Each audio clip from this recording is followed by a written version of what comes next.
Bonjour, c'est Loïc de chez Convius. Bienvenue dans le premier épisode d'une série sur la tarification dynamique.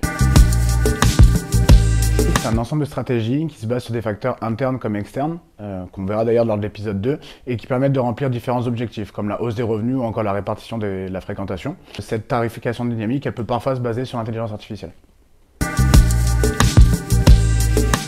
C'est finalement une technologie qui est déjà très répandue, que ce soit dans l'hôtellerie ou les transports. On a tous fait l'expérience, lorsqu'on réserve sa nuit d'hôtel, lorsqu'on réserve son train, on voit des prix qui évoluent selon l'offre et la demande notamment.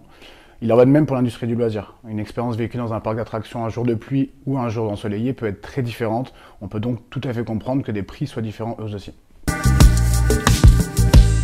Beaucoup d'entre vous pratiquent déjà la tarification dynamique sans même le savoir.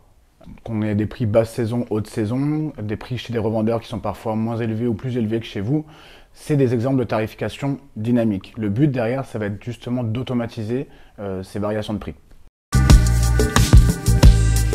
Justement, la tarification dynamique, c'est pas toujours une hausse des prix. Ça peut être aussi le fait de baisser ses prix sur des temps un peu plus faibles, sur un jeudi matin, un mardi matin où vous avez moins de monde, le fait de baisser votre prix de 2 ou 3 euros peut avoir un impact assez fort finalement sur une famille de 5 personnes par exemple.